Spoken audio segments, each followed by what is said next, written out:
morning, and I believe this is the opening for the Data Connect, the first workshop. Yay! We have a few tools available for today. I see a lot of people already are using the chat, which is fine, which is awesome. Keep them rolling. We will use the polls in a bit, but that's for the second part of this workshop. Marcel, Sari, and I are happy to host this this workshop for you. Big shout out to our working group first, because our working group they created the DRA, let's deep dive into the DRA and hopefully give you some extra tools to conduct an assessment such as this in your own company or in other companies if you are a consultant. And I will give the mic to Marcel. He will start off. Thank you. Yeah, let me, what we are going to talk about today, of course, is about the digital readiness assessment, and the topics in today's sessions are shown on the current slide. Starting talking about the digital readiness assessment created by the working group. And then I'm going to hand it over to my colleague Sari from Finland, who is going to talk about the DRA in action.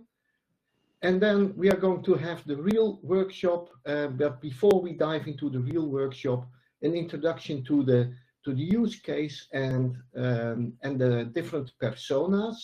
So I'm going to play different roles, and also Sari is going to play different roles, and sometimes I'm going to wear a hat and sometimes I'm going to take it off.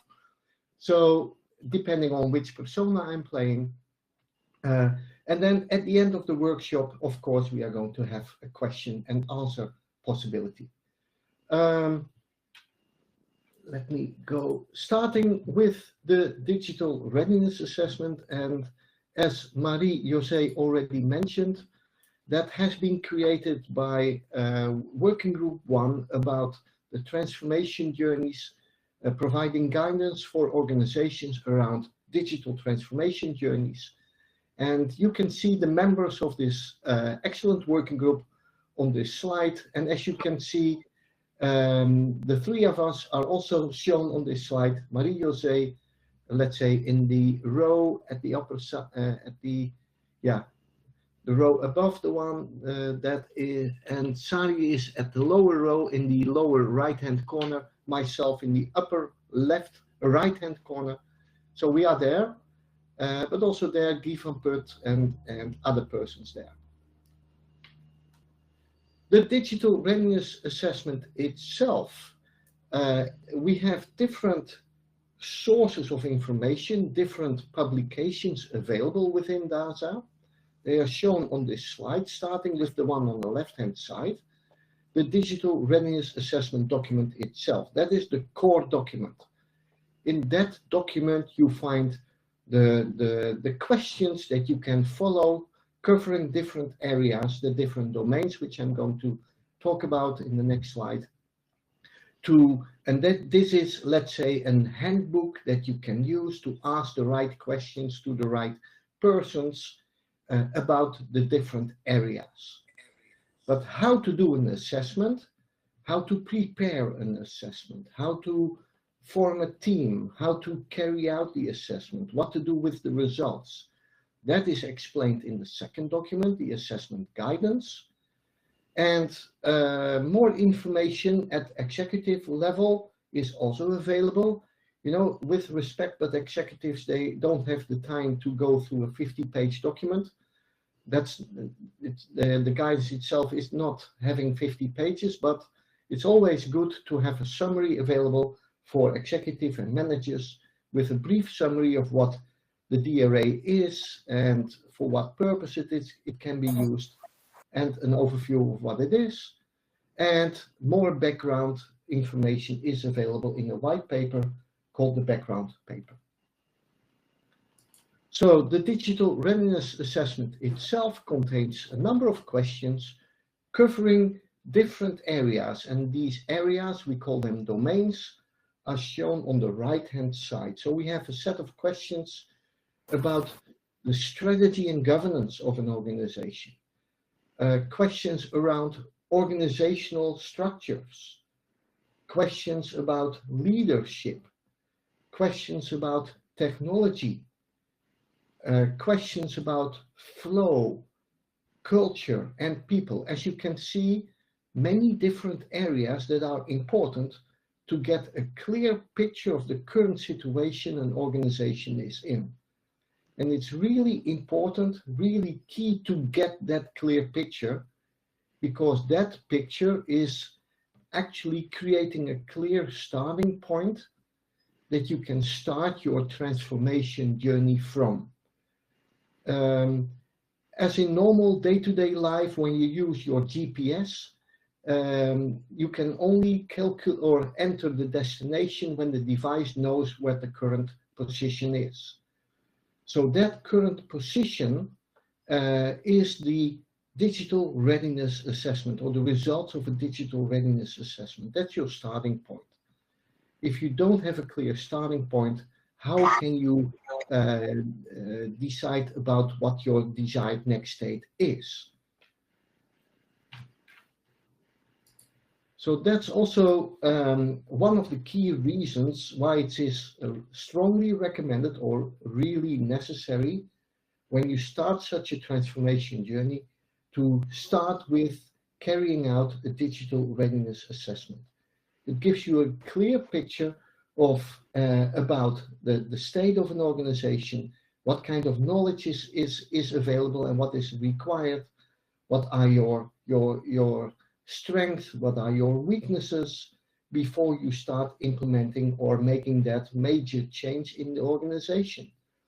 So it is assessing the current state as is before you can develop or design a to-be state. It gives you a clear picture about these 7 different domains, what the current state is, and that is helping you also to identify the points that you are already very strong in, but also the areas that you are weaker in. So it is helping you to implement the right capabilities for the short term, but also for the longer term, to grow to a sustainable, agile, and strong organization that is capable of doing the right things, not only for yourself as an organization, but also to stay competitive in the competing world around us.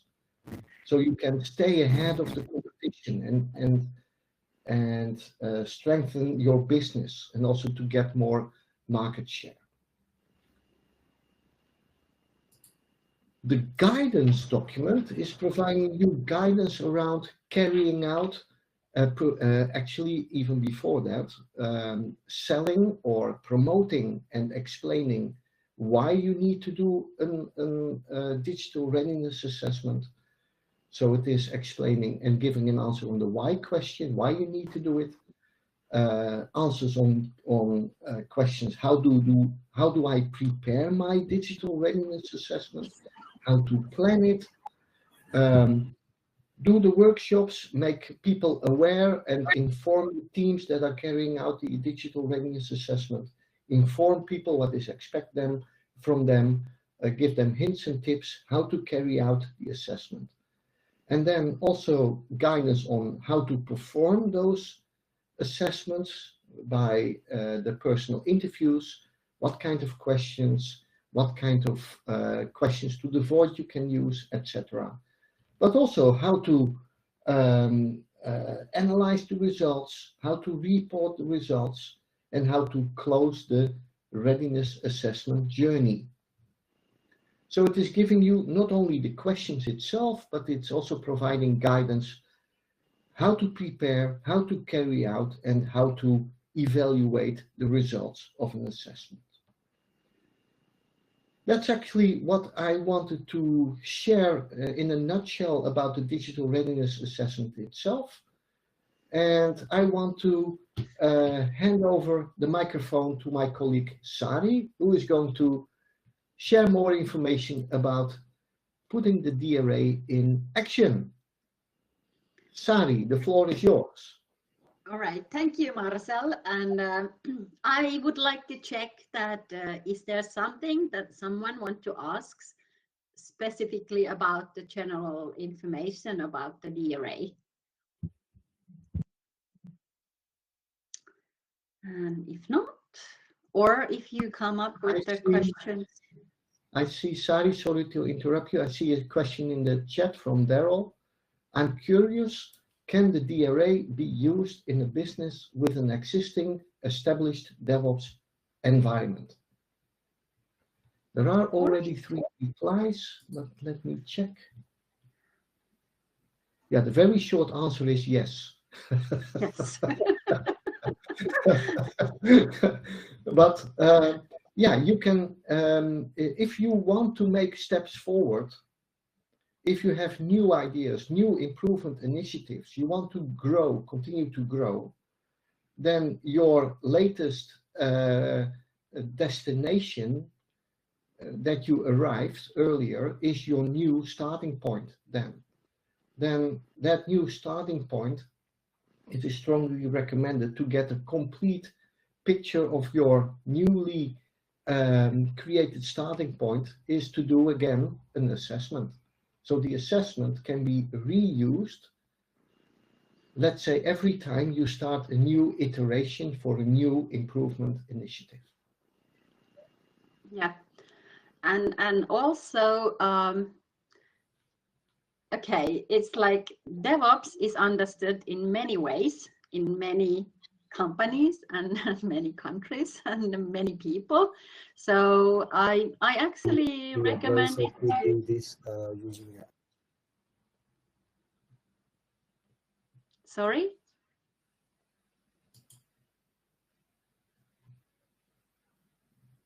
There was someone saying something.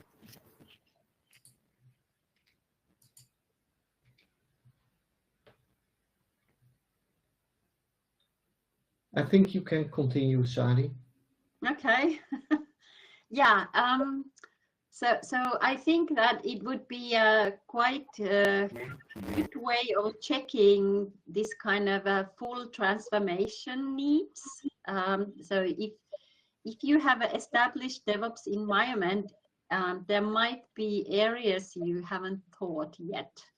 So it might give you hints where to go forward and how to improve further. All right.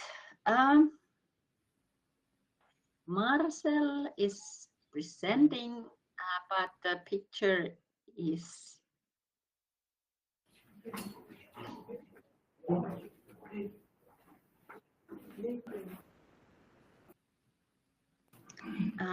is it just me or? Let me add something, because I see a lot of people who haven't muted their microphone. Please mute your microphone and raise your hand if you have a question, because otherwise there will be a lot of interference in this chat. So in this workshop, so thank you.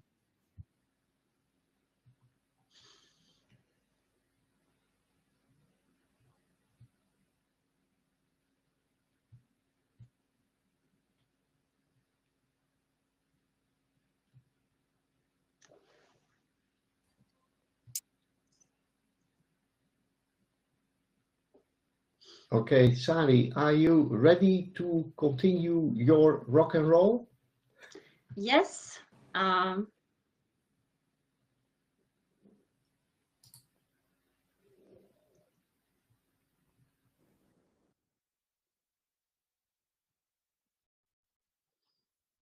you hear me still?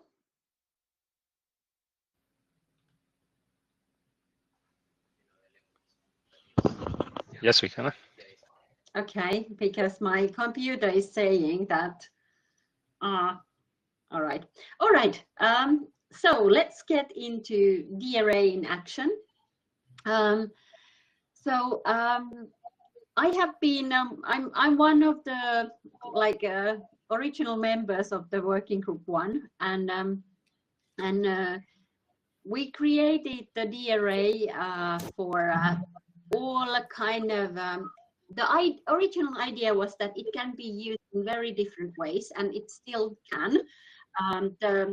The official guidance is like a heavy person, I would say, so that you had a person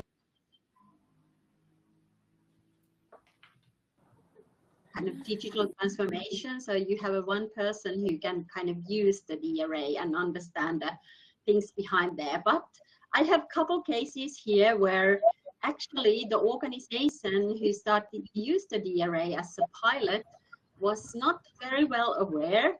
And we still wanted to check that this kind of very light version, how much can you benefit out of the DRA for your transformation planning or in the middle of the transformation. So first case was this kind of SaaS financial product development company, about 350 people. They started the transformation 2020, and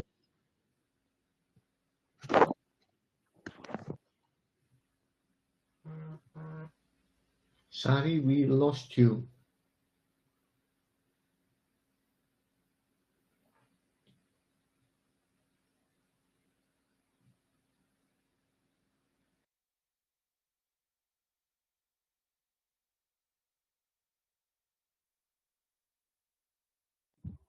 I think, okay, there's a question. Someone raised their hand. The presentation is constantly, goes to a loading state. It is not visible. Yes, I think we have some connectivity issues here. Sari has been dropped out as well.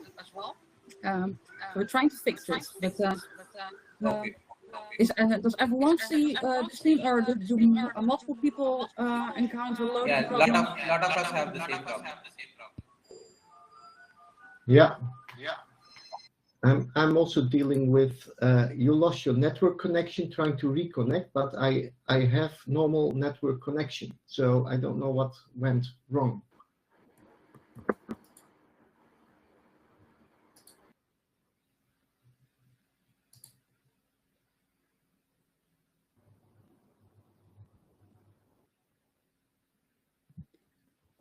I am writing, I'm apping someone. Hopefully they will help us out with this connectivity issues. I also have a question or a remark in the chat regarding the document that's attached, which are the slides from this presentation. Marcel, could you upload the slides in the chat? Okay, let me give it a try.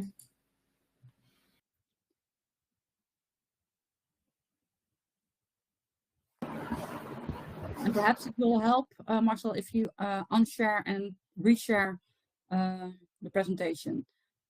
And if Sari is not back, well, then we have to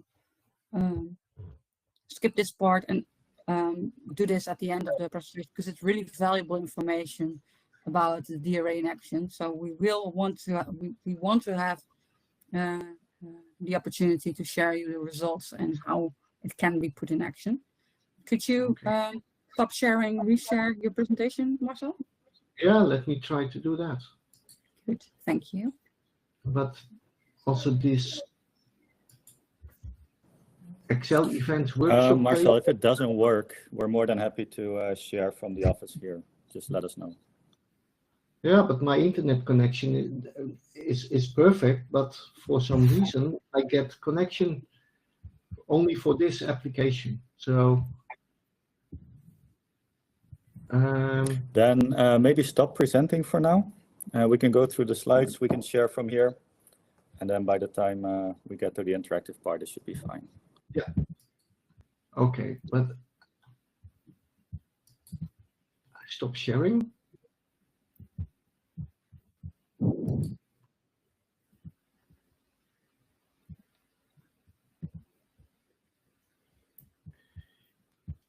I think I need to leave the whole session and reconnect, I'm afraid.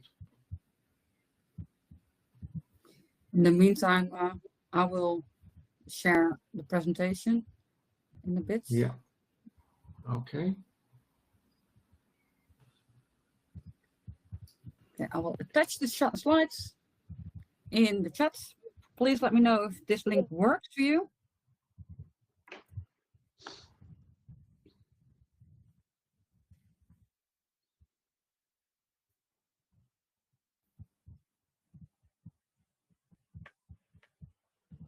And I will share my screen. Who's sharing right now? It's better. Yes? Okay. Yes. Yeah, we're sharing from the There office, it is. Marie. Awesome. Sari's back, so we can continue. Yes. Our apologies for the technical difficulties. You're good Yeah. to go. And that was actually interesting because I was all the time hearing you guys, but you were not obviously hearing me. All right, let's go to the DRA in action session.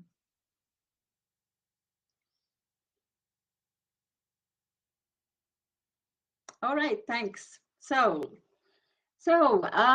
this is the case where it was the DRA was used very lightweighted in the situation where the company started the transformation and there was 1 year already to journey doing the transformation, and the DRA was kind of used to check the big picture and also to check that do we have a common understanding in the transformation team about the situation. And how it was done was very simple. So I actually gave about 30 minutes introduction about the guidance, so how to use the DRA, and then just the questions were sent through the Google form to team members and asked them to fill in the questions. And then we were using it for making a summary of the results. And then we spent an hour just going through the results. And we ended up using a very engineering thinking here and very mathematic approach. So there's the microphone open, someone? Okay, so we just actually we looked each of the questions separately, but for the sensitivity reasons, I didn't want it to show in that level, but more like giving you the understanding that we just use the average to understand that, okay, what level we have in each of the DRA areas.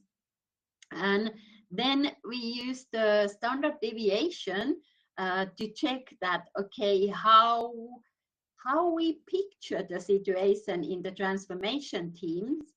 And both of the areas, we selected the areas where we had a low average and then the low kind of standard deviation or very high, depending on the situation, to understand that if we are very much aligned in some of the areas or very much thinking differently.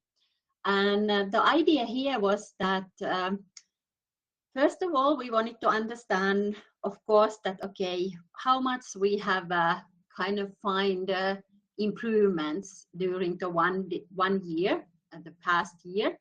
But the other thing was that when you are doing the transformation and when you are doing it in many areas, like that's very common, I would say, then it is very easily happening that even inside the transformation teams, and if you start to ask from the bigger organization the same view, you start to actually find out that there's a very different understanding. So the alignment of the situation is not necessarily very good, especially in the areas where you are not having a kind of mature understanding.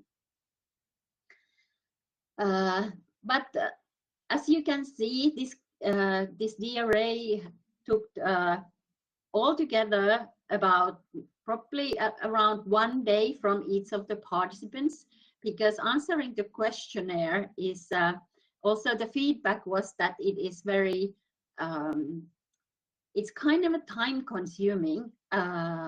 Already the reading through the 40 questions, but also there was like some people who answered that, okay, it is so painful to answer, because when you are reading the questions, you actually start to understand that, okay, we haven't paid enough attention in this area, for example.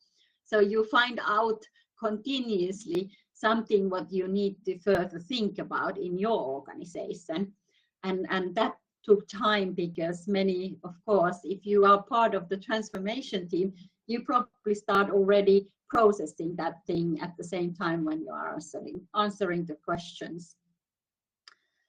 But at the end, the organization was very happy, actually, because they felt that this really helped them to understand the current situation after 1 year. And also it gives very good hints that, okay, where to kind of put focus on next. So finding this kind of path for the future as well. So in that sense, kind of the payback was felt that was very fast of using the time to do the DRA. So it gave really the kind of roadmap points to the further development. All right, questions?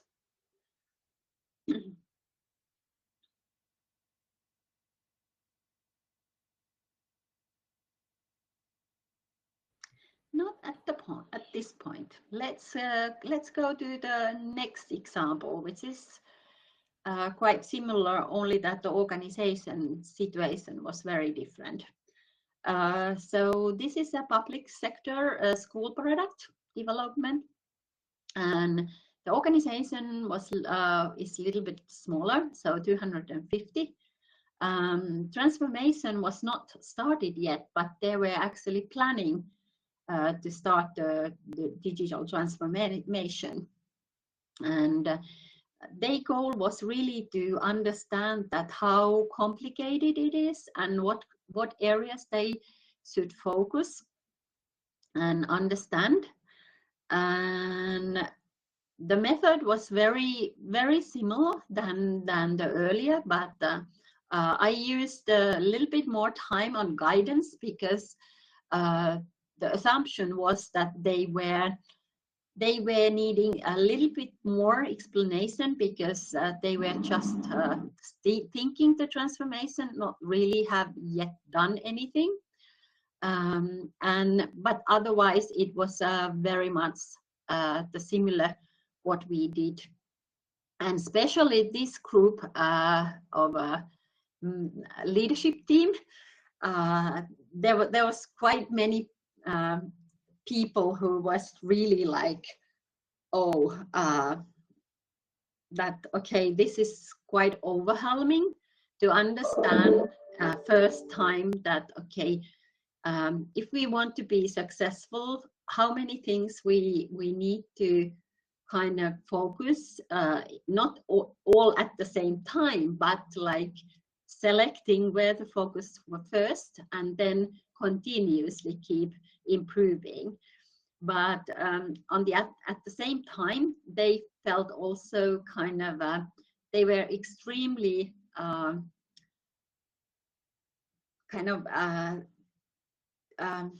appreciating, that's the word I was looking for, appreciating that they could get this information now when they were planning the transformation, because it helps them to understand that how much time, effort and money is actually needed for kind of reserve to be able to do the transformation effectively and get the results faster. So they felt it like really beneficial for them in that point. And how we deal with the result, there was the same kind of approach. So understanding what is the maturity of the different readiness areas, and then the deviation, so that understanding also that which were the areas where they had like most of the not aligned thinking. All right. Also, now time for question.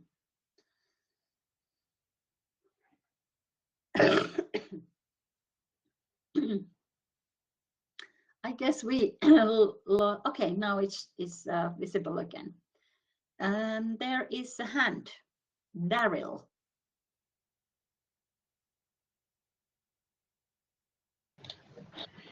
Hi there. Just wonder if you have an example of the questions that you're asking and some of the answers you were getting. Okay, the DRA questions. Do you mean DRA questions? Yeah. So you're talking about in these results. I'm just wondering what some of the detail is behind those results. Okay, I don't think that. Okay, for example. There is, if we take the strategy, or let's take the leadership questions, because that was the area in the last example. And there is a statement that, okay, your organization fosters self-empowered individuals and teams and leadership style, skills and behavior to enable and support this. So self-empowered individuals and teams. And in that case, for example, this was the area when there was a 6th person answering the statement. There was people who were thinking that it is very low, and then there was people thinking that it's quite mature. So there was no alignment at all, but they were really in the kind of different idea that, okay, if our organization is fostering the self-empowerment in this organization. We will cover a few of the questions in the workshop that will be after this. Yeah. All right. Then there's Luigi. Hi, sorry. Thank you so much. Well, in line with Darius' question, but and beyond that, how are the scores for the question determined?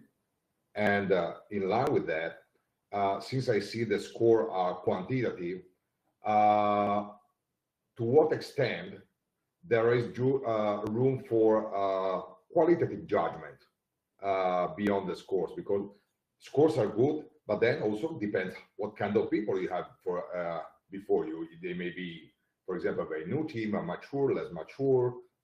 They can be shy, or they can be very talkative, whatever. So to what extent basically you apply eventually also qualitative judgment? And the first question is how you determine the quantitative score, which is the scale, and how do you score?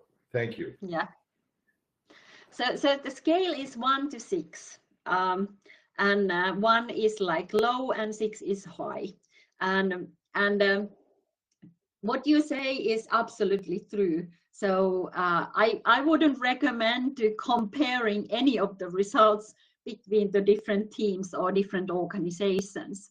So the basic idea is that if you do, for example, before the transformation, the questionnaire with the same people from the organization, and you do it kind of 6 months after and 6 months after and so on, you can expect that about same group of people, they will be answering them about the same way. So they will be treating the statements about the same way.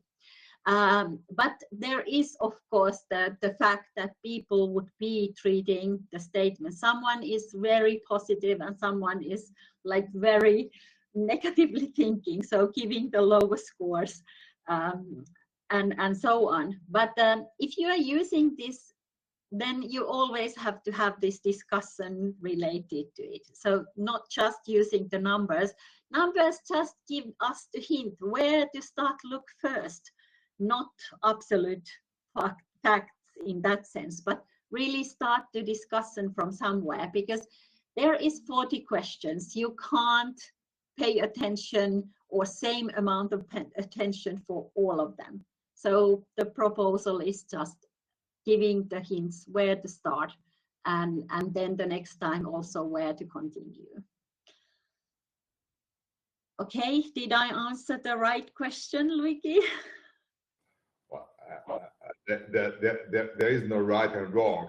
There is an answer, but yes, I get the point.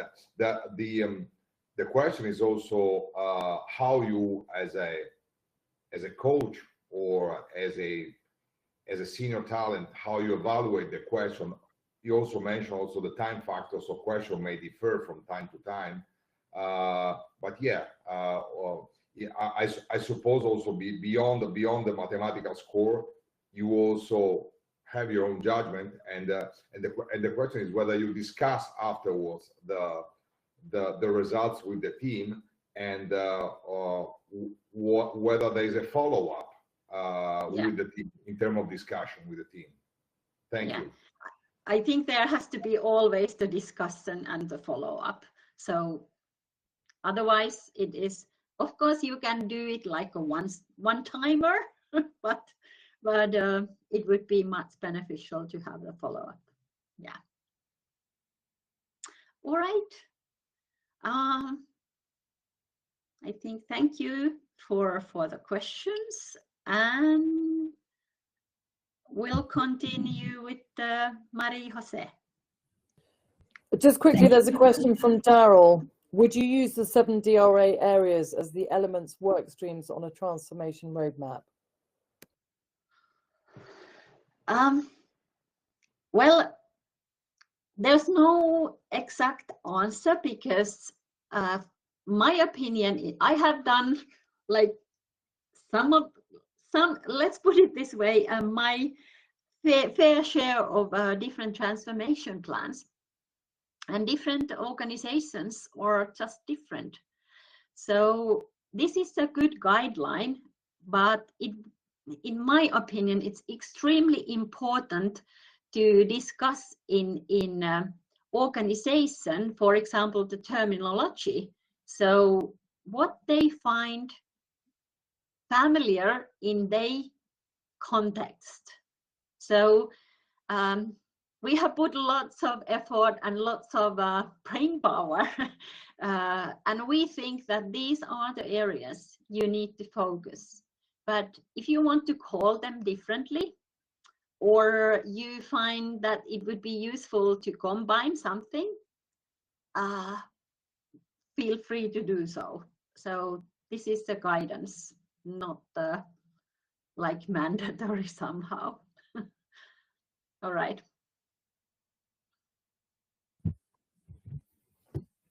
Thank you, Sari. Can I have the next slide? Well, first, before we go into the workshop, of course, we heard a lot of results, a few results of the DRA conducted. And I, as a DevOps consultant and DevOps coach, I've done my fair share of assessing with different types of assessments. And as mentioned earlier, DevOps, it has a kind of different meaning for a lot of people. And depending on who you're asking, you'll get different answers. It might be familiar to most of you, to some, or at least to some of you. If you will ask a team, they give a different answer than if you ask a someone from management.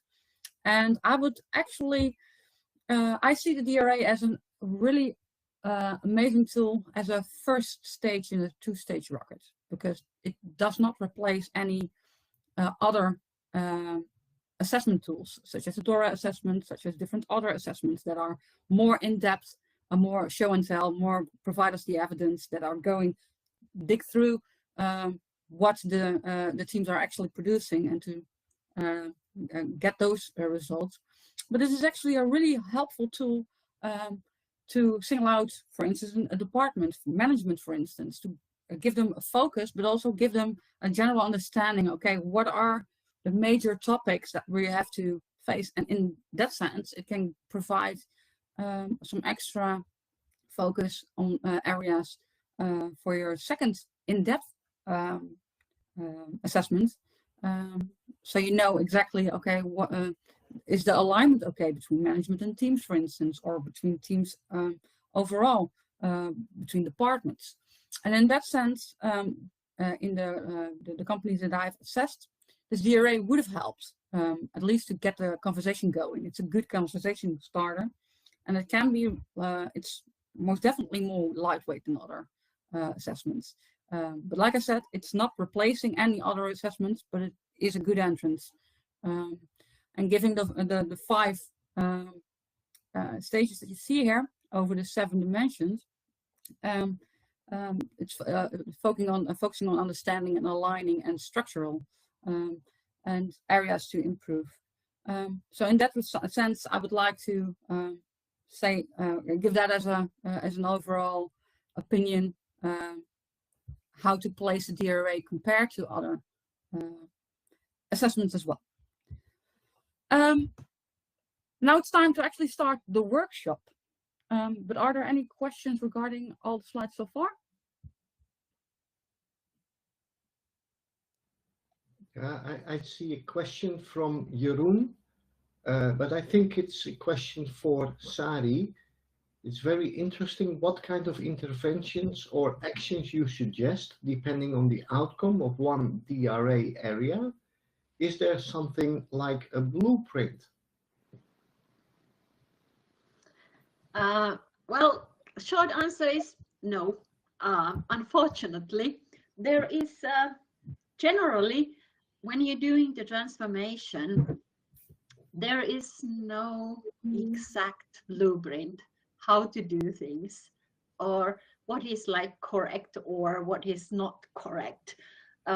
So every time when you find out that, okay, you kind of score low in one of the DRA areas and certain questions there or statement there, you actually have to go back to the organization and kind of have a discussion what it means in here, in this organization, in this situation.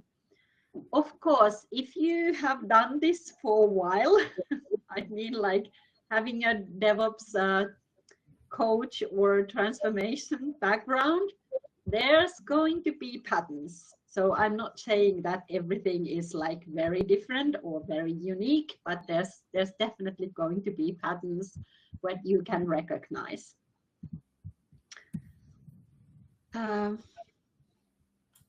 Okay. I also see a hand from Jan van den Brink.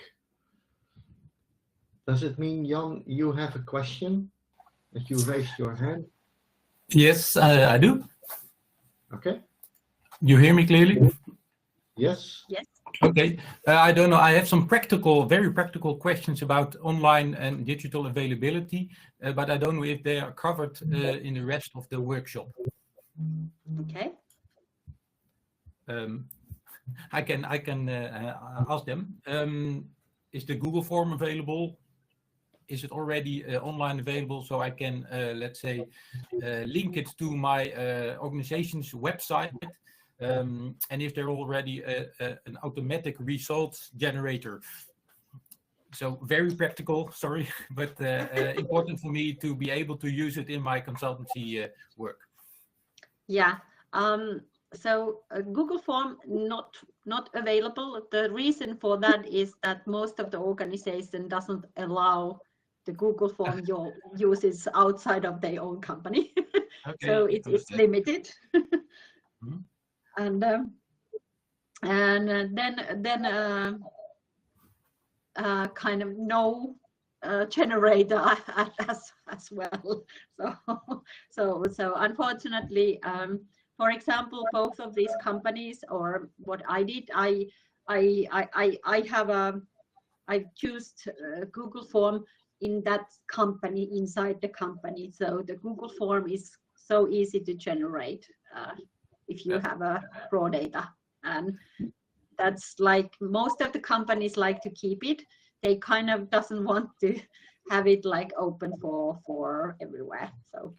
Okay, so if I summarized a bit, the information and the questions are available, but you have to digitalize or make it available and operationalize it yourself at the moment. Yeah, at the moment. Yeah, thank you. Well, those were nice questions. Well, let's get to the interactive part. Can I have the next slide, please? Because we're going to go to the next phase, the use case and the personas. Because we've heard a lot about the DRA, how it came to be, how it's used, how we can use it, and some of the results. And we created a little use case in a workshop to get familiar with the way things are scored and the way you can use this DRA. So we're going to do a short version of it. I prepared a few questions in the poll. I will open the questions when I ask them. And we have 4 personas and 1 really nice company that's completely fictitious. It does not resemble anything in the real world. But hopefully those rules will be familiar to you. And their challenges as well. One of the things, I will share you a Miro link with a password, so you can use that board accordingly. The questions will be in the poll, but I will explain everything as we go along. Can I have the next slide, please? So the use case is Colorbricks, and Colorbricks is a construction company, and it's been around for quite a few years, and they patented a brick shape for the construction work, and it's like, well, there are really big bricks, and it speeds up construction time by quite a bit, by 60%, and you can build houses and other nice buildings using those Colorbricks, construction bricks. And because while the market demands it, there are new shapes and new types of bricks available according to what's been needed at the moment. And they're really, really durable because you can actually add post-building adjustments decades after the initial structure.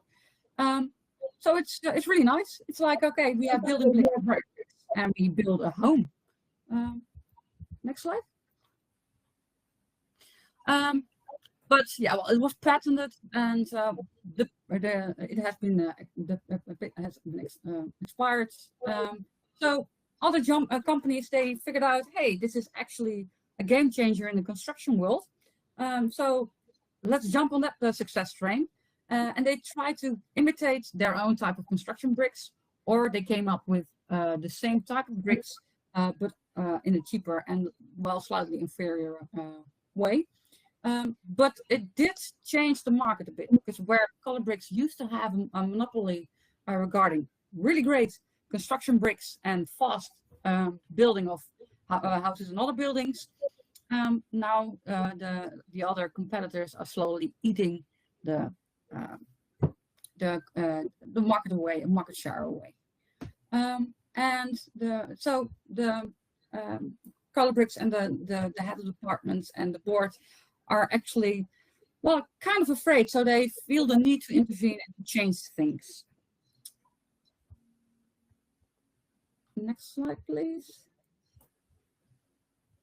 And there were some changes over the years, because the director, Mr. Fake, he hired a new head of development, because he got inspired by his son, he heard a lot about IT improvements, new developments, ways of working more agile, ways of incorporating your business and IT strategies. And he wondered if that could actually help him restore the former glory and restore the market's lead position. Because up until now, the IT department was solely used for a construction company. It's a business-only tool to create a design for a building. So it was not open to the market. existing customers could use it. But the competitors, they actually create nice software where people could just build homes for fun. And that actually generated sales. They would change over time, and there were fast developments. And the IT department from Colorbricks, well, they did not really jump along that wagon. So they really figured out, okay, we need to do something here. And they are afraid they missed the boat on the agile way of working. So there are 4 personas here. Next slide, please. 4 personas here. So it's Mr. Fick, which is the director. We also have Mrs. Bass, which is the head of ops. Mrs. Plate, it's the new head of development. And Mr. Gilder, who is the head of sales. I will deep dive a little bit into all 4 personas before we can we will enter the real assessment. Next slide. So Mr. Fick, he's represented by Marcel when he's wearing his hat. He's the head of he's the head director, and he feels the heat of the shareholders and needs to restrict budgets. And to avoid disruption in the color factory, he tries to restrict budgets in both IT operations and development. And why? Because the brick factory, where they actually construct the bricks, they cannot suffer any budget restrictions because, well, those are the products they need to sell. But the IT department, they faced a major outage during a construction peak. And he cannot afford to have one of those outages again. He's afraid to lose face and go bankrupt. So it's not easy to change things and try to keep things steady and stable. You can ask Marcel in a bit everything about Mr. Fick. We also have Mrs. Bates. She's in charge of the infrastructure and the support line and deployment of the new software versions. And their software runs in a self-hosted, remotely accessible environment. So they have a kind of like an on-prem situation with their own service. And her task is to ensure a 100% incident-free environment with a 99.99% uptime. These are hard marks that the board actually provided her with those KPIs. After some major outages in the past. To ensure stability, she introduced a deployment frequency of only 2 times a year, backed by Mr. Fick to avoid major disruptions. So she made sure that you could only deploy 2 times a year. After that, you have Mrs. Plate. And she's the new head of development, and her team consists of 10 very dedicated developers. And she recently had to hire new senior developers who gave important insights on how the software and the delivery process should evolve. She's more agile and DevOps minded. It's what she knows, it's what she breathes.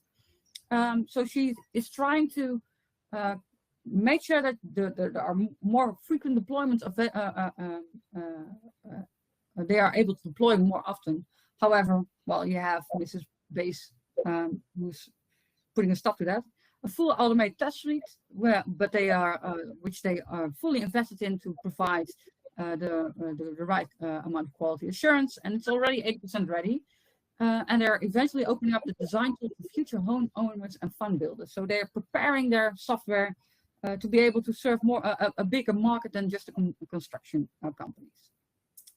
And both Mrs. Bass and Mrs. Plate are represented by Sari.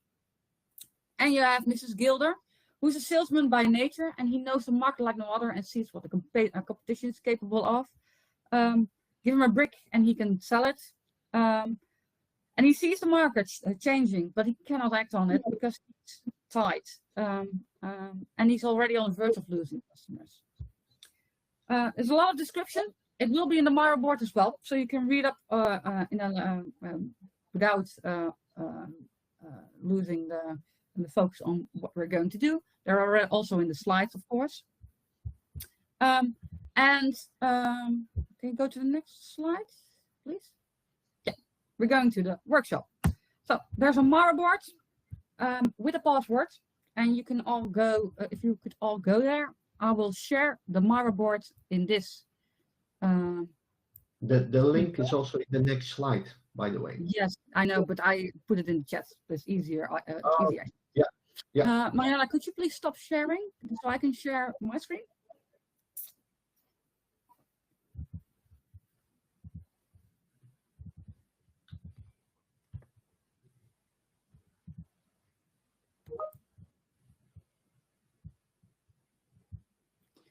And if there are any questions regarding the workshop, please let me know. Let me ask any questions during this workshop. So, what you see over here, I see that there are.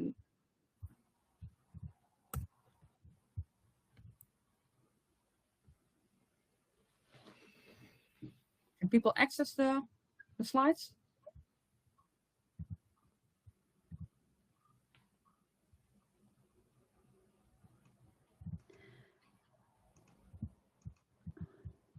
You need to share the link and the password. I did It's in the not chat. in the chat. There aren't they in the chat? Oh no. Well, I will share them again.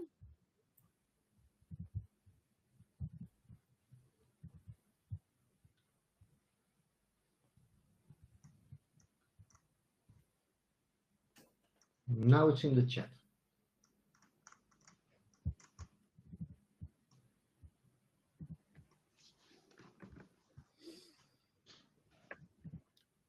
So, if you, for those who are joining, there's everyone slowly joining. You see the top. You see the use case, all the text that's needed, the IT strategy, which is important because it's a company consisting of around 200 employees. You see the 4 different people around here, and as you can see, there are a lot of. We created colored stripes which represent the 7 dimensions. The stickies that are already on the board, they're just shown, but there is a sticky deck on the left. I will give you a short introduction how to use Maro. So you go to a sticky, just drag it to one of the areas, double click, and you can tick. You can enter anything.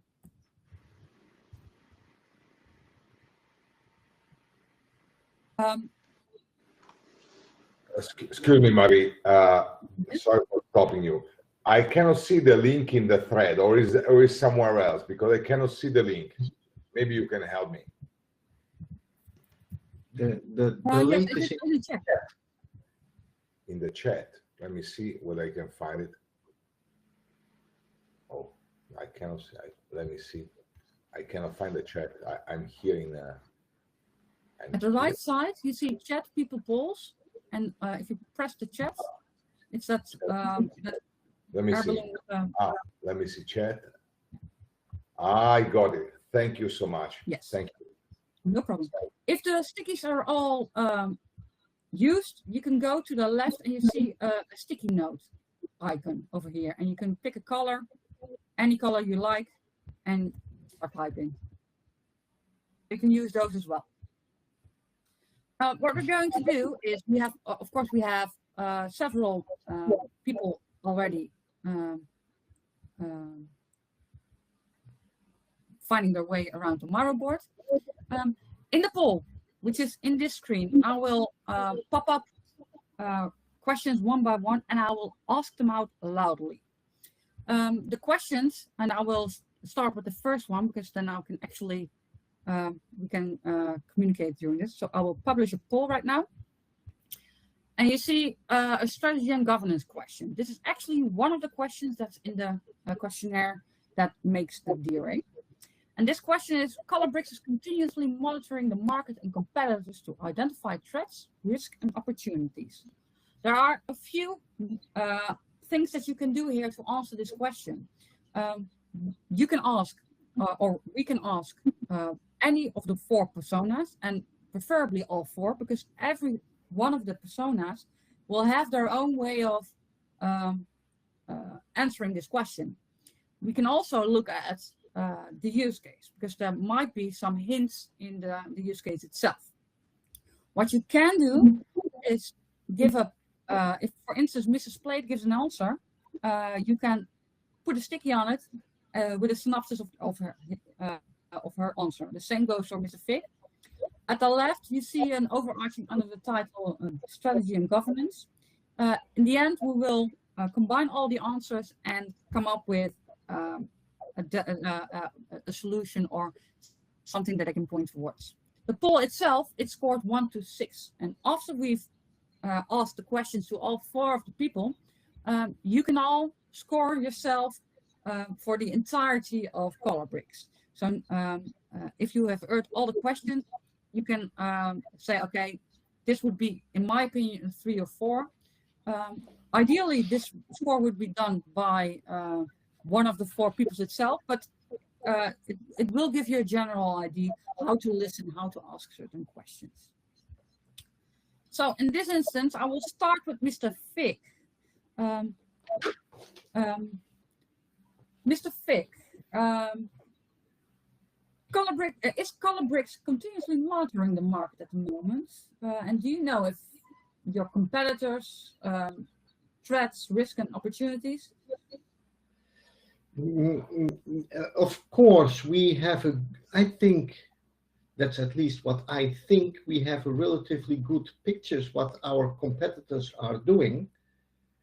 And yeah, I've difficulties with it, how to anticipate on what they are doing, because I have the feeling that we are not flexible enough. We cannot anticipate very quickly on the changes in the market, like these competitors. They are launching new initiatives, creative solutions, where people can buy their own houses, and yeah, so we have difficulties with it.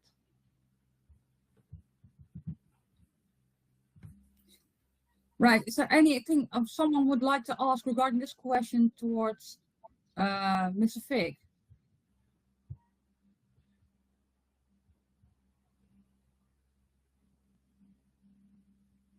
No?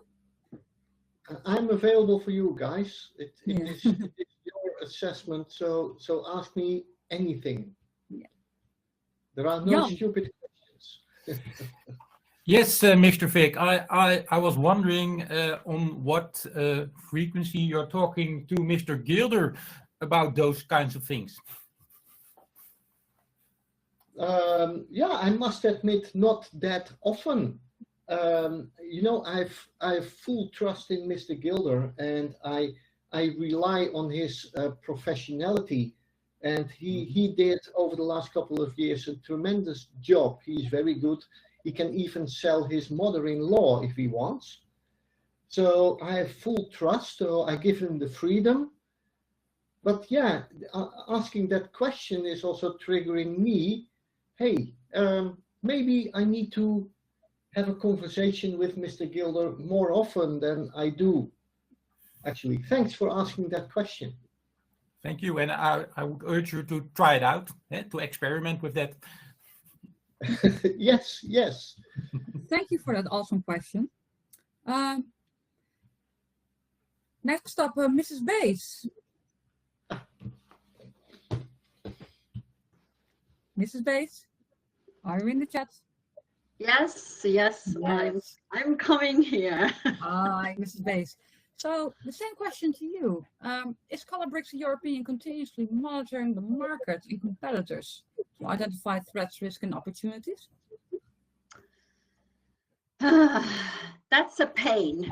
I really is a pain, because it's not helping our operations to work if there's continuously asked for changes.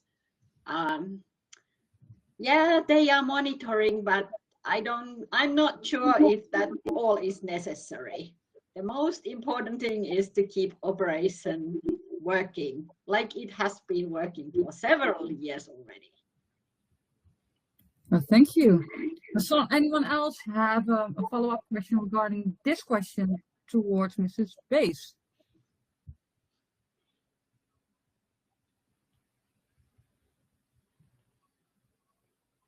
No? Well then, Mrs. Plate.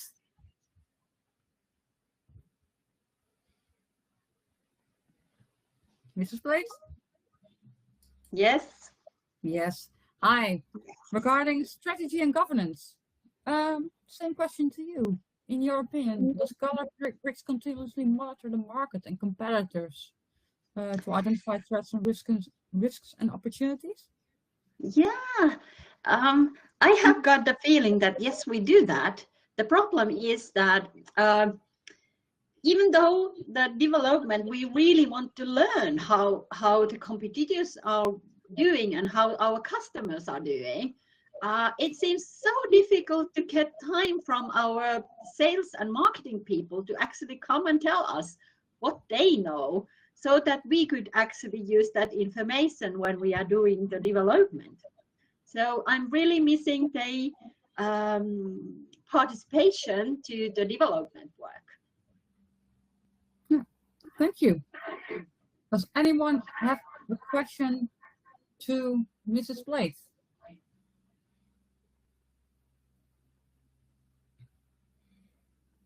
No?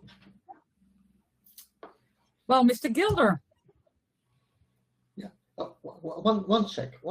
I'm dealing with a question. Sorry. Yeah, go ahead, please. Mr. Gilder. Yeah. Well, question to you. In your opinion, is Colourbricks continuously monitoring the markets and competitors to identify threats, risks, and opportunities? At least I am doing that, and as a sales guy, I need to do it to remain competitive. So I am doing this. Whether everybody else within Colourbricks is doing so, I'm not 100% sure.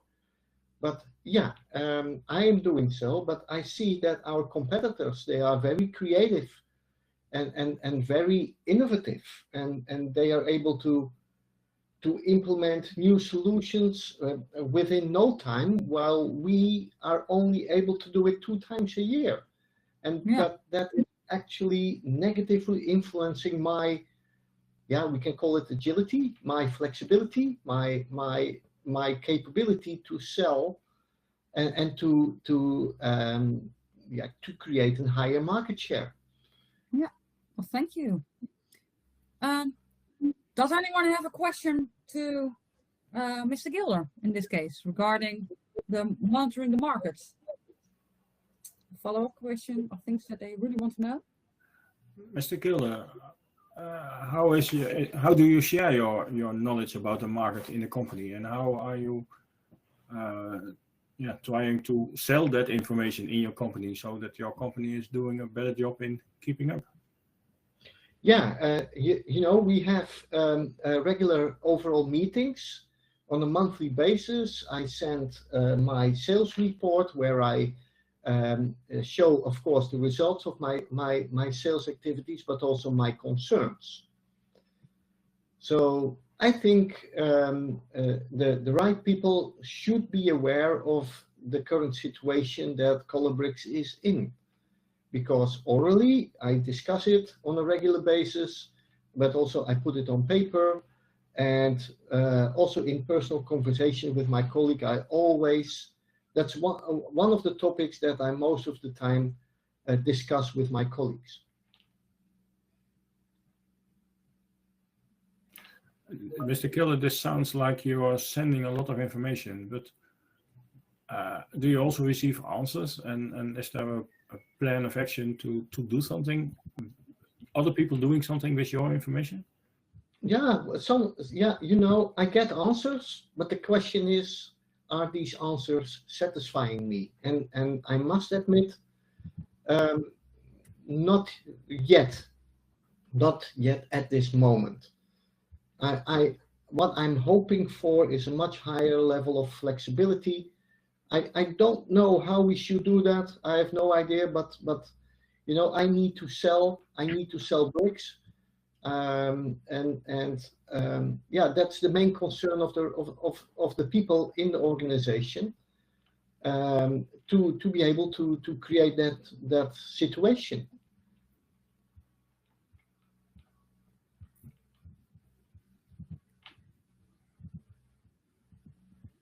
Luke, is that great questions? Yeah, well, it seems like you are asking people to fix things, but you're asking people to fix features and functionality. But I'm not convinced that you also discuss the need in the way of working. Is that also part of the discussions? And that if you ask for features, are you also asking for more flexibility? I'm a sales guy. I work for the sales department. My goal is to achieve the sales targets. That's my aim. So I don't care how other departments are going to do their work. I am expecting these results as input for my work so I can achieve my objective and my goals and make also our shareholders happy. Yeah, okay, thank you very much. I don't know how both operations or development should do their work. That's not my experience. I don't have any knowledge of it, and I want to keep it that way. Well, that's a clear answer. Jan. Sorry, yeah. I was wondering in what way you as a sales person is able to share your concerns in the strategy, maybe the year plan of the whole organization, because I hear that you're talking about all those topics and discuss it, but it seems like you discuss it like some kind of, let's say a point solution. But I was wondering whether you are able to secure those concerns in a strategy, an organizational strategy. I'm not a member of the board of Colobrix, unfortunately. Okay. So I'm purely focused on sales, and I address my concerns as mentioned in the meetings that we have and in the reports that I create. Okay. That's clear. Unfortunately, I don't have any influence except the meetings. Luigi, I believe. Oh, yes, you are right. You're absolutely right. I have a question. If I can come back both for Mrs. Bays and Mrs. Play, if possible. Let's imagine that I have them together in the same room, so I can talk with them in the same room. And my question to both of them is the following. Given that it seems that Colobrix needs to make some changes, given the new state of the affairs of the competition, and given that there is market pressure, and given that sales seems to say that the company may fall behind, how do you see the situation, and how would you accompany your organization through an eventual change, both from the infrastructure side as well as from the software side? Thank you. All right. I'm not part of the board. As a Miss Bays doesn't have a place there, but I have my instructions from there, and they are very clear. We are not going to risk our current operations by any extra releases or tryouts. That's very clear. We want to guarantee that our operations are working full time and like a current very good quality. So I don't see any reason to do any changes. We are doing fine with the measurements set to us. And what happens is that if the company falls behind in terms of sales, so the company in the end of the day, since the money is coming from the top line as well, I understand that there may be cost reductions. I understand the issues of stability, but in the end, the company falls behind. How do you think you can accomplish or you can contribute to avoid the company falling behind in terms of in terms of selling, because in the end, everybody is gonna pay the price if the company falls behind. Wouldn't you agree with me? Yeah, I agree with that. But what would happen if our system is down like many days or weeks or months? I think that risk is so much bigger. So our #1 priority is to keep system running. Fair enough. I understand your concern, and your concern is absolutely legitimate, and I can only agree. That said, since basically that's your concern, and obviously you want to keep the company running, and you don't want to lose, you don't want to jeopardize anything at all. How would you get the company going through this change in terms of since the company has different products or different way, and how could you help, or how can you listen to the concern of sales, and what do you expect them to understand from you, and how you could start understanding each other? Well, I can understand the concerns, but my concern is to keep operation running. And my goal is to have this 99.9% uptime.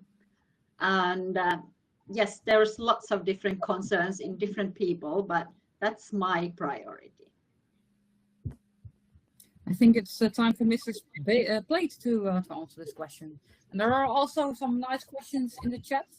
And after that, I think we'll round up this first topic. And I would love to ask all of you to put your conclusions regarding each person, but also overall, and score 1 to 6 what you would say, how what the overall scoring would be for Colorpix on this question. Mrs. Blix. Yeah. I think that we have generally this kind of misunderstanding that different areas are thinking that they have different goals and different views on the things. So first thing would be really to get the understanding, common understanding and alignment really for the whole company and everyone here to understand that we are not going to be successful company if we are not really start to understand that, for example, the strategy is something what we all have to follow. There's no single one point things like, for example, Mr. Bass seems to think that the one measurement she has to use is the only one. So I think we really need to work on working together to solve these challenges, and also from the sales side, their job is not just to sell. Their job is also make sure that a whole company understand what they want to sell or what our customers want to buy. Actually, that would be the best solution, so that they would be sharing much more about what our customers want to buy and where they are willing to pay. Thank you. And there are some questions in the chat as well. From Lawrence Kirk. What do you put aside for risk mitigation? Do you actively mitigate risks? I think this is one is to either Mrs. Bass or Mrs. Plate. But perhaps Lawrence can elaborate on his question. Yes, thank you. Just checking you can hear me, okay? We can hear you loud and clear. Thank you. Yeah, look, I'm just interested. What I'm hearing is it's lovely that you're, you want to only release twice, but how are you managing risks, and are you actually putting money aside to reduce the risk of what's happening? And if so, I'm interested to see, does the company share this risk mitigation across the areas? Very nice question, Mrs. Bates.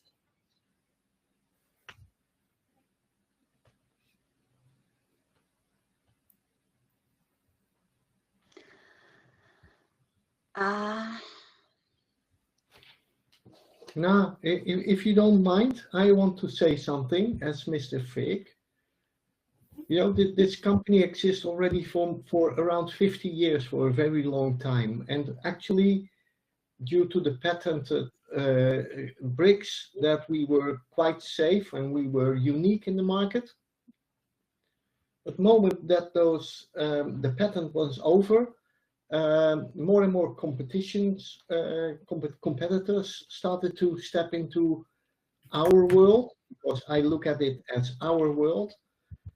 And I must admit, we were not recognizing that risk on time. Actually, we recognized it was not a risk anymore, it was already an issue. So we were too late in identifying that risk. The moment that we realized that risk, it became already a real issue, and we now feel the pain of it.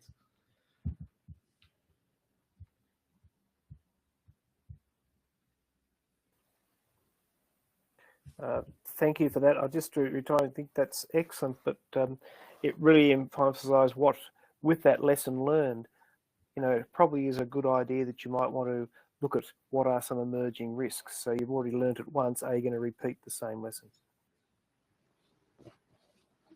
Yeah, of course. We are all learning from mistakes that we made in the past. So fortunately, we are a learning company. But how to anticipate now on the current situation, that is a real challenge. I have no idea. I need help. There are a few other questions in the chat as well. I would love to invite all the Mr. Fig and Mrs. Bates and Mrs. Plate and Mr. Gilder to answer them in the chat. I will leave the poll for this question open for another 2 minutes. But I would love to go to the next question. I will pick a different topic. And this is regarding the organization, and I will publish it accordingly. And I will also start asking the questions to the 4 personas. So regarding, if you have a moment, regarding organization, Mr. Fig, in your opinion, does Colobric's budgeting process enable continuous pivoting of product developments based on needs of the market and our business, or not? That's what we were used to do. Yes, absolutely. But the budget was actually also organized around those 2 release times per year. So also our budgeting process, maybe that's also one aspect that we need to reconsider, that our budgeting process is also relatively fixed around the 2 times a year deployments of new releases, of changes. And but maybe asking that question, then I start to realize, hey, looking at on the needs of the market and the business. I think hearing Mr. Gilder talking and looking what is happening, I think we are, let's say, our current budgeting process right now is actually not enabling continuous pivoting and product development. No. Well, thank you. Does someone else want to add a question regarding this organizational question to Mr. Fig?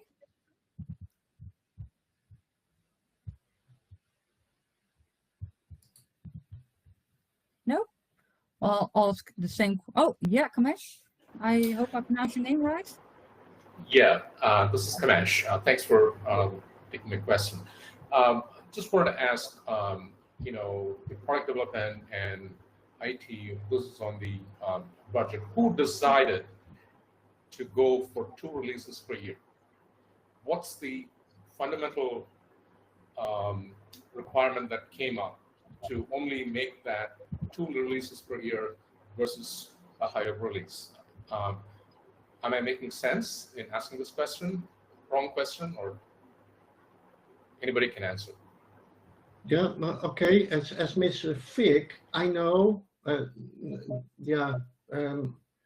The reason behind it is that we were dealing with issues with changes. Actually, too many changes was causing issues, incidents, disruptions, and actually the situation is that thanks to the change manager, we have an incident manager employed. And because we didn't want to deal with so many incidents, we wanted to reduce the number of those changes that were causing incidents. So every change that we implemented was causing changes. So the moment that we realized, hey, we have to reduce the number of changes, the number of incidents caused by changes, we need to reduce the number of changes. So we are more and more bundled the number of changes into combined changes. But now that I am talking about it, then I realize, yeah, that is actually also causing a higher level of complexity of those changes, which are forming a higher risk that, again, those combined bundled changes are causing even more incidents. Right. So can I ask a follow-up question, though? Yes, of course. Yeah. So what happens to your quality engineering practices? Because when you make changes, you're supposed to test it before you deploy it, or do some action. Yeah. Well, how far the quality engineering was working closely with the development team to make sure that the features that you develop are tested and the testing is repeatable. I mean, so I feel that there's some disconnect there because if you make changes and if the changes are causing multiple issues, then there's a gap between the two. And this is my comment rather than a question. I think that question can be answered by Mrs. Plate, I believe. Well, Mrs. Plate, it's your turn. Yes. We are continuously actually improving our ways of working and ensuring the quality assurance. It's not just the testers. We really changing the thinking in the whole team in the development, and also trying to work together with the operations people so that we would have this kind of continuous quality assurance from very beginning until to operations, so that when the actual product is running for our customers. So we are adding the automations and also this kind of thinking called test-driven development, so that really from the beginning we would be understanding that what is really important for the customer, and also developing and doing the quality assurance against the need of the customers, and also building the trust towards the operations so that they could start to understand that we are doing the quality work. So that should actually increase your frequency of releases, right? Not restricted to 2. That's the goal. Yes. Yeah. Okay. Mrs. Base, can you answer Thank this you. question as well? Yes. there is lots of nonsense ongoing in the development, I know. It has been 30 years the fact that operation has to be kept separately from the development. We can't trust the same people doing the development, testing and releasing. It has been seen several times that this is not working. So I don't have an answer, but what I know, the new Jeopardy is not properly the answer.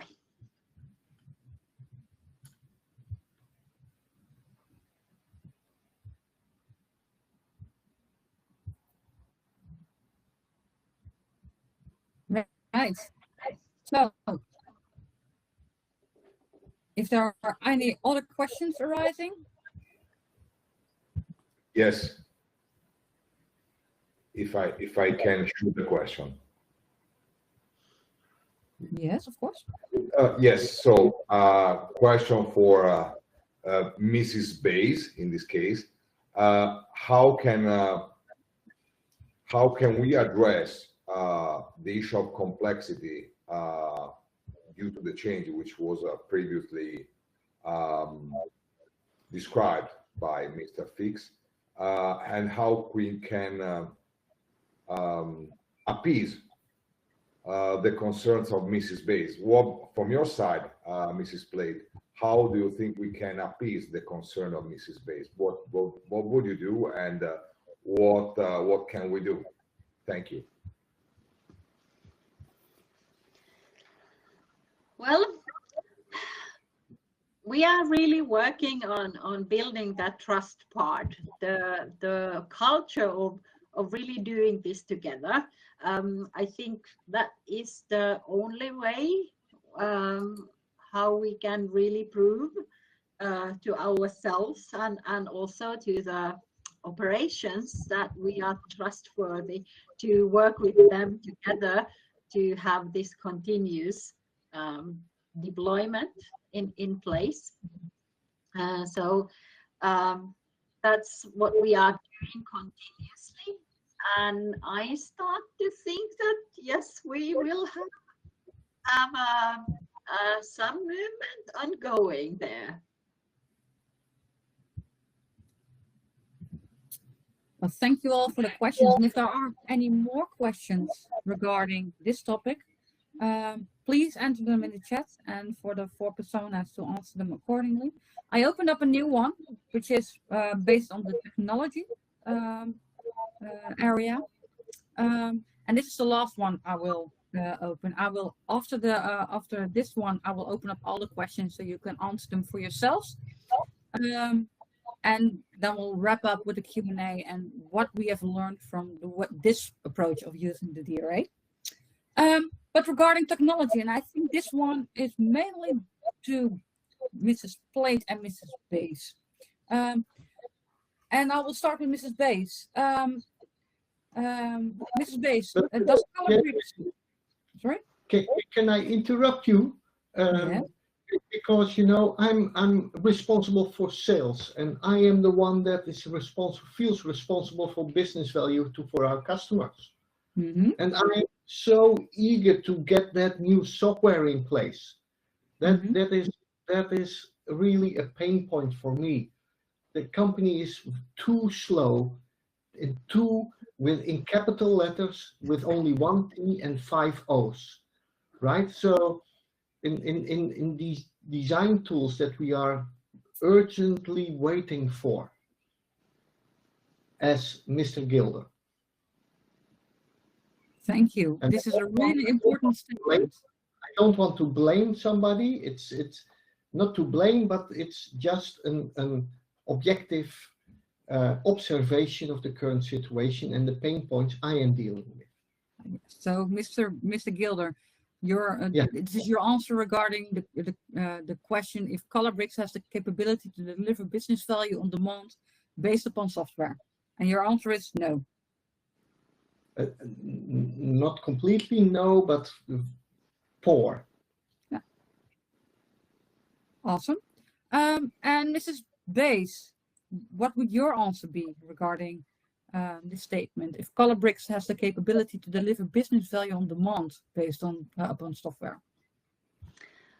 I trust the management. They have decided that the best way of running this company is really that keeping the current operation running and do the releases 2 times a year. So I think that if there is a need for something else, the measurements and the goal for the operation should be something different. But at the moment, we have this goal. So 2 releases and 99.9 uptime. So that's how we work. And Mrs. Plate, what's your opinion?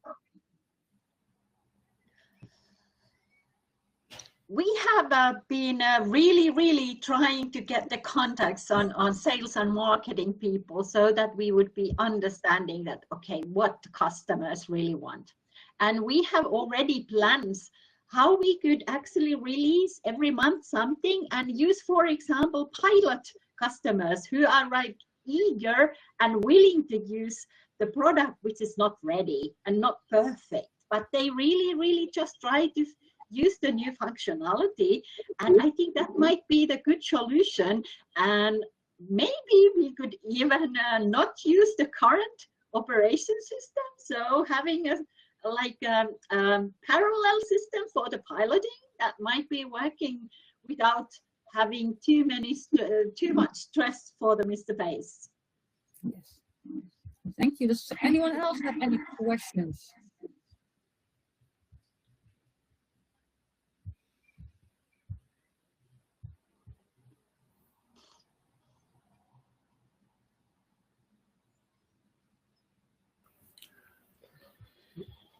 No, there are answers in your opinion. Can I add something as Mr. Fig? Of course. I think looking back over the last 10, 20 years, I think Colourbricks was able to deliver the business value. But I'm starting to questioning that situation after the moment that our a patent was not valid anymore. So the market changed, and we should have identified much earlier, as we talked about earlier in the risk topic.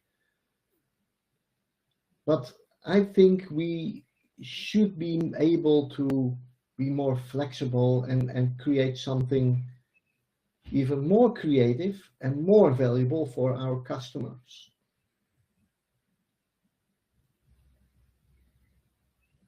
To be able to remain in business, we have to.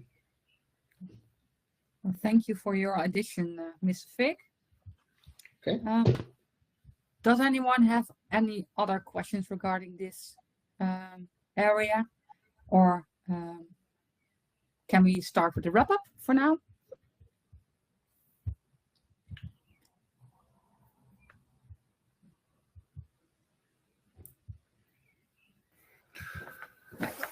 I will start with the wrap-up.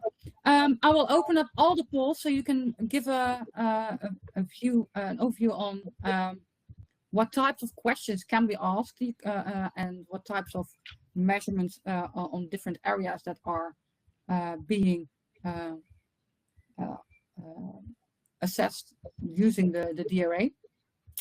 And it might provide some insights. And as you can see, it can be a really good conversational starter to really pop up the questions and actually ask the questions behind the questions and start a conversation, which might be helpful in moving forward. Or so it is actually a bit of a different way than just a questionnaire of using the DRA, but it might be valuable as well because you can have the right conversations to induce change.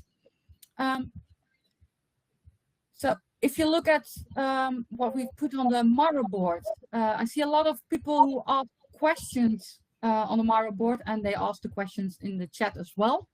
But if we would look at the first topic regarding strategy and governance, I see a few quotes. Does someone want to elaborate what they feel is the biggest issue on strategy and governance?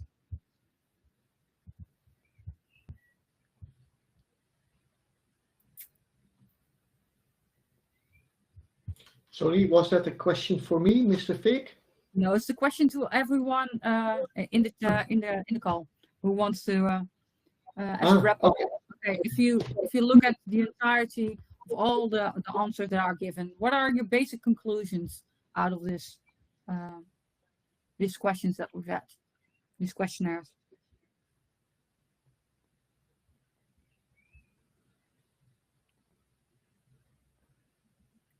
Jan. I would say agility is missing in the entire process, and I think there's been silos of governance happening across the organization. Each one has their own ambitions and requirements, but never gotten to kind of a plan where it was coordinated and moved in a fast and agile manner. That is one of my observations. Yes. And that's really a powerful observation, because I think you're right in that, in this use case. So would you say that alignment is an issue here? Absolutely. Each one has their own power center, and I think each one thinks that what they're doing is right, and what should be done by them is right. That's all that matters. Not the overall strategy doesn't come into play, and I think the leadership is responsible to gel all these different silos of power, and that is what I see as a missing link. Yes. Well, thank you, and thank you for your keen observation. Luigi, I see your hand raised. Yes. Well, in line with what Kamesh has just commented, I would say that there are also within the personas different degrees of, how can I say, willing to collaborate and willing to accommodate. I can observe Mrs. Bays is more open to open the salon. I think she has also a clear interest. And while I see a strong degree of conservatism in case of Mrs. Bays and Mr. Fitz as well. So the question is, what in this case, I believe that part of the work of the coach is basically getting these people together, talk, and the question also, what was powerful is that when I asked what can you do in order to accommodate somebody else's concern and what's your vision, basically the answer was basically repeating the mantra, that's what I need to do. So there is nothing to be done. So here there is a serious work of addressing this concern together and getting understanding in line. Well, yeah, there's a lot of work to do for the coach, clearly. Yes. Well, we created this use case for a reason, right? But thank you. Yes, keen observation. One more point. Actually, it's not just the coach's issue here. I think it's the leadership issue. It's a top-down kind of a process that has to percolate through the organization, including the teams and up to the last person in the organization, right? And I think that has to be crystal clear. If the top is not convinced, and nobody else will be convinced. So I think it's a top-down approach, in my opinion. Yes. And in that regard, this DRA, of course, provides a tool to ask those questions, pop up those right answers, to see where those differences lie, to provide some feedback back. And in that regard, I hope this DRA might prove, in which form or way you choose to use it, might be helpful in discovering the right route towards transformation, towards a more mature environment for your organization by using this tool. I see another hand raised. Absolutely. Thank you.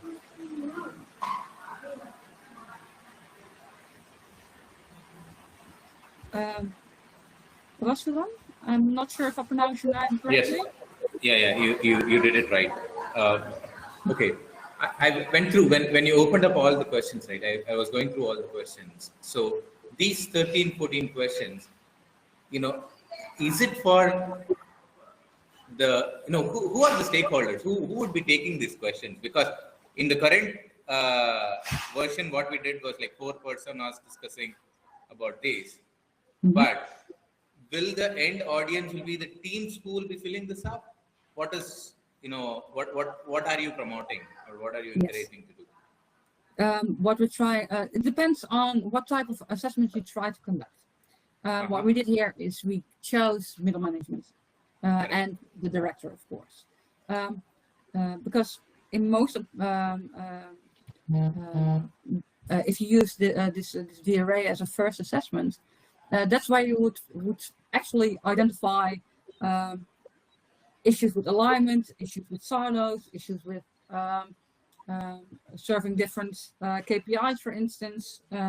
So that's the area where the first issues might arise. Sometimes middle management or the directors are actually quite aligned, but they have not a clear understanding of what they actually mean. And this can be helpful in gaining a joint understanding on what you try to achieve as well. But you can also use this for teams, such as Sari already conducted. Sari, please take the stage. Yeah.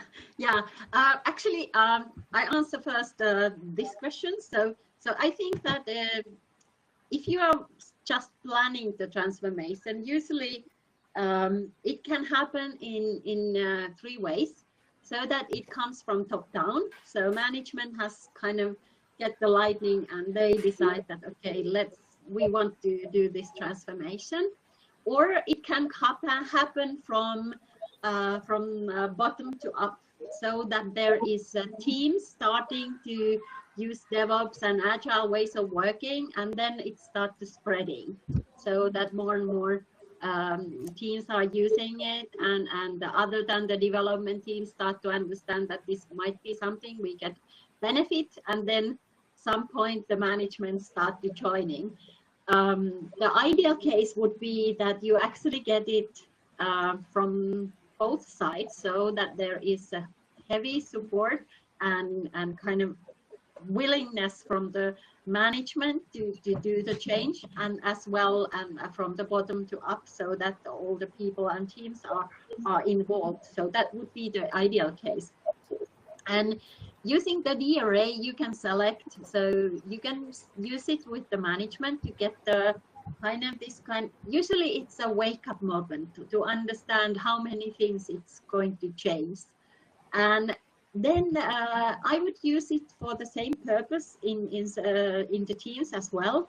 But if you like going forward, the questionnaire is also excellent tool for checking the alignment through the organization, so that you would be asking from the leadership, then if you have a middle management there, and the teams and the single people maybe in the different areas, so that you would be checking how aligned they are when they are answering. Absolutely. Because of course there is a difference between the people, how they treat them, but still it would give you a good overview on that.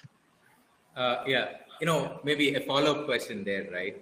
See, when I go to the teams, so you recommend that I tweak these questions and go, or, they give them the context about what these questions mean.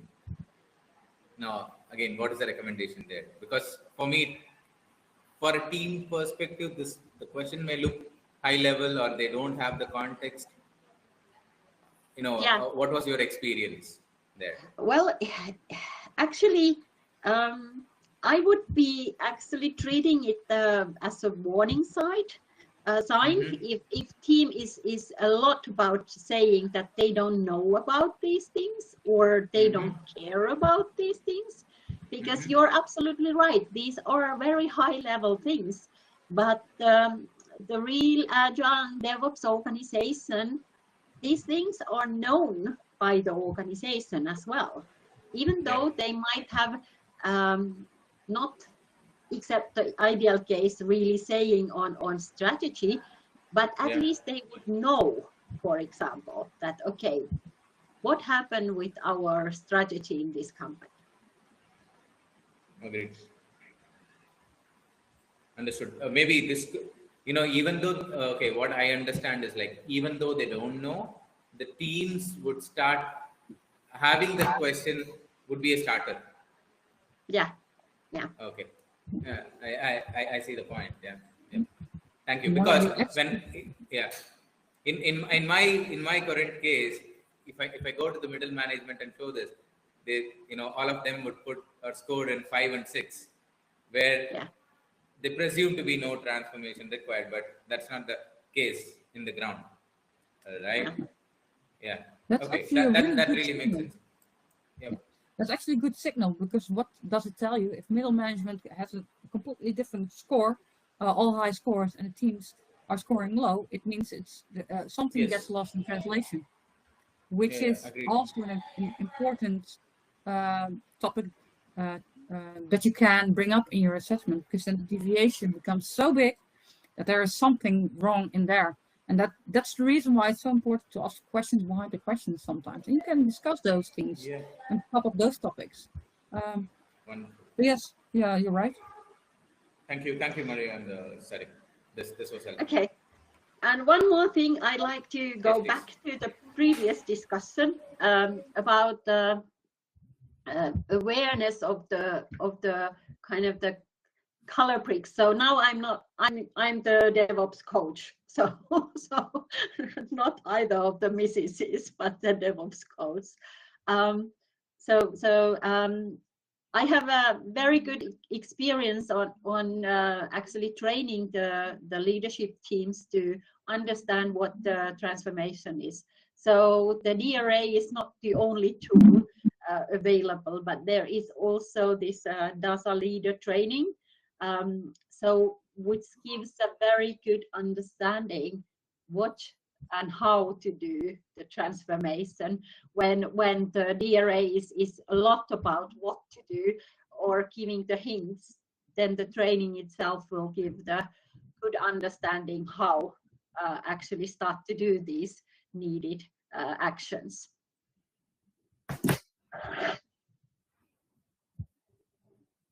Thank you. Are there any more questions or remarks? I think it was a really wonderful workshop. Thank you all for doing this. But I only have one remark. I still can't find the documents. The DRA itself, or the slides that we provided in the chat? Everything. Slides, 4 documents announced in the start, and there was talking about some Google sheet. I would love to study them. Yeah. Marcel, can you explain where those items can be found?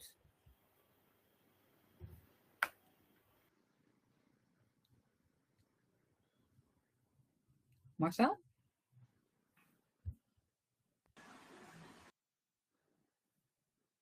Marcel? Or perhaps Sari can answer this? Sorry, no. Sorry, I was on mute. I already started talking, but the microphone was switched off. I shared the slides on 2 places. On one generic place on this platform, a file connected to this workshop. And I also shared the same file as a separate document in the chat. But I can do it again. 1 sec. Yes, please, Marcel. Because for myself, I'm not able to download the one which is directly there on the workshop, and I don't see anything on the chat as well. Okay. Because there were like a lot of transactions. Okay, it should be available in the chat now. But there was also questions regarding the documents that are mentioned in the presentation, so the guidelines and the guidelines, and where can everyone find that documentation so they can study and see for themselves how the DRA works.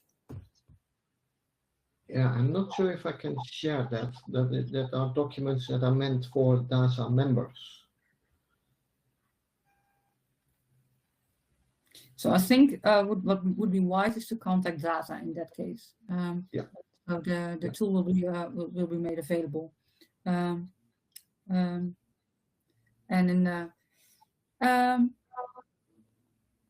any other questions?